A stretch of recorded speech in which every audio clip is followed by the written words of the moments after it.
വാഗമണ്ണിലെ തേയിലത്തോട്ടങ്ങൾക്ക് നടുവിൽ ഒറ്റപ്പെട്ടു നിൽക്കുന്ന ആ പഴയ ബംഗ്ലാവിലേക്ക് വരുമ്പോൾ സമയം രാത്രി 10 മണി കഴിഞ്ഞിരുന്നു. കോടമഞ്ഞ് കാരണം റോഡ് കാണാൻ പോലും പ്രയാസം. എൻ്റെ പേര് അരുൺ. ഒരു ക്രൈം റിപ്പോർട്ടർ എന്ന നിലയിൽ പല ദുരൂഹതകളും ഞാൻ അന്വേഷിച്ചിട്ടുണ്ട്. എന്നാൽ റോസ്വുഡ് ബംഗ്ലാവിലെ ആ രാത്രി എൻ്റെ ജീവിതം മാറ്റിമറിക്കുമെന്ന് ഞാൻ കരുതിയില്ല. ബംഗ്ലാവിൻ്റെ കാവൽക്കാരൻ രാഘവേട്ടൻ എന്നെ സ്വീകരിച്ചു. വയസ്സായ മനുഷ്യനാണ്. മുഖത്തെന്തോ വലിയൊരു ഭയം ഒളിപ്പിച്ചു വെച്ചതുപോലെ. എനിക്ക് തന്ന മുറി താഴത്തെ നിലയിലായിരുന്നു. സാറേ, എന്ത് ശബ്ദം കേട്ടാലും മുകളിലത്തെ നിലയിലേക്ക് പോകരുത്, പ്രത്യേകിച്ചും ആ കോണിലുള്ള വലിയ മുറിയിലേക്ക്. രാഘവേട്ടൻ വിറയ്ക്കുന്ന ശബ്ദത്തിൽ മുന്നറിയിപ്പ് നൽകി. എന്താ കാര്യം? ഞാൻ ചോദിച്ചു. അവിടെ പഴയ സായിപ്പിൻ്റെ ആത്മാവുണ്ട്. ആ മുറി തുറന്നിട്ട് 60 വർഷമായി. അദ്ദേഹം വേഗത്തിൽ നടന്നു നീങ്ങി. സമയം പാതിരാത്രിയോടടുത്തു. പുറത്ത് നല്ല മഴയും കാറ്റും.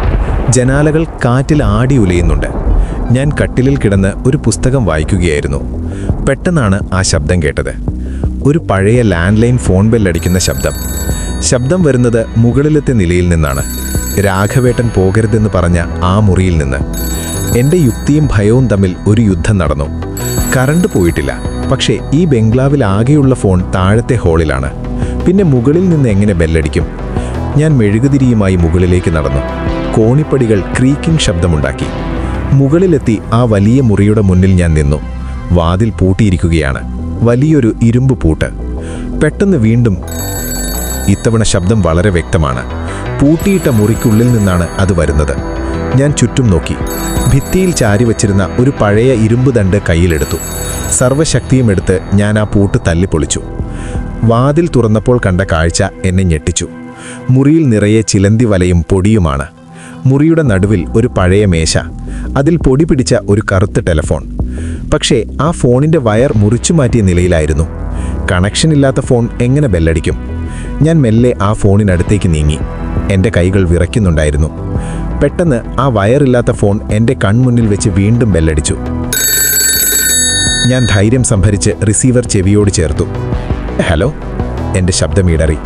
അപ്പുറത്തു നിന്ന് മറുപടിയില്ല, വെറും മൂളൽ മാത്രം. പെട്ടെന്നൊരു പരുക്കൻ ശബ്ദം കേട്ടു. എന്നെ കൊന്നത് അവനാണ്. ആ പെയിൻറ്റിങ്ങിന് പിന്നിൽ നോക്കൂ.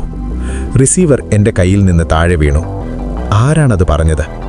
ഞാൻ മുറിയിലെ ചുവരിലേക്ക് നോക്കി. അവിടെ പൊടി പിടിച്ച ഒരു വലിയ പെയിൻറ്റിംഗ് തൂങ്ങിക്കിടപ്പുണ്ടായിരുന്നു. ഞാൻ ഓടിച്ചെന്ന് ആ ചിത്രം എടുത്തു മാറ്റി. അതിന് പിന്നിൽ ചുവരിൽ ഒരു രഹസ്യ അറ.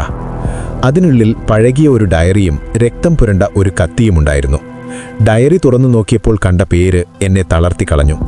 അത് മറ്റാരുമായിരുന്നില്ല. ഇപ്പോൾ എന്നെ താഴെ കാത്തു നിൽക്കുന്ന കാവൽക്കാരൻ രാഘവനായിരുന്നു. 30 വർഷം മുൻപ് സായിപ്പിനെ കൊന്ന് സ്വത്ത് തട്ടിയെടുക്കാൻ രാഘവൻ നടത്തിയ ഗൂഢാലോചനയുടെ തെളിവുകൾ. ഞാൻ തിരിഞ്ഞു നോക്കുമ്പോൾ വാതിലിൽ രാഘവേട്ടൻ നിൽക്കുന്നുണ്ടായിരുന്നു. കയ്യിൽ വലിയൊരു വെട്ടുകത്തി. സാറിത് കേൾക്കാൻ പാടില്ലായിരുന്നു, അയാൾ അലറി. പക്ഷേ അപ്പോഴേക്കും താഴെ നിന്ന് പോലീസ് ജീപ്പിൻ്റെ സൈറൻ കേട്ടു തുടങ്ങിയിരുന്നു. ഞാൻ വരുന്നതിനു മുൻപേ എൻ്റെ സുഹൃത്തായ പോലീസ് ഓഫീസർക്ക് ലൊക്കേഷൻ അയച്ചിരുന്നു. ആ മുറിയിലെ ആത്മാവ് നീതിക്ക് വേണ്ടി എന്നെ കാത്തിരിക്കുകയായിരുന്നു എന്നെനിക്ക് തോന്നി. വയറില്ലാത്ത ഫോണിലൂടെ വന്ന ആ സന്ദേശം, അതൊരു സത്യമായിരുന്നു.